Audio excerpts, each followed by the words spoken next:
Lazarus. It was remarkable, really, Robert said.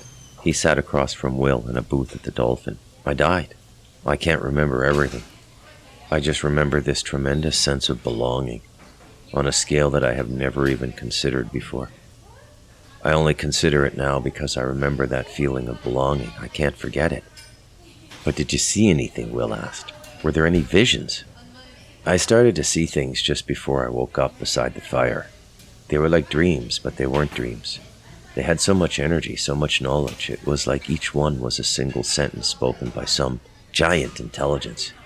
And it revealed a scope of knowledge that I knew and accepted, like I had always known it, but forgotten. Yes, Will said.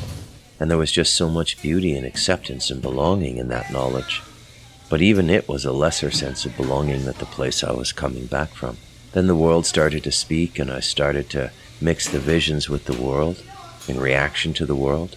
So the awareness of the fire in my body became fire in my dream, and then the sound of the train became thunder, and the vision went dark and then exploded with thunderous light. And then I woke up. The train was roaring past. That's amazing, Will said. Robert leaned back. You're like Lazarus, Will said. Cobb walked into the Dolphin and up to the booth where Will and Robert sat. Hail to the chief, Cobb said, and he handed Robert a carton of cigarettes. Dorothy came up behind Cobb and tapped him on the shoulder. She opened her mouth to speak, but before she could begin, Cobb cut her off.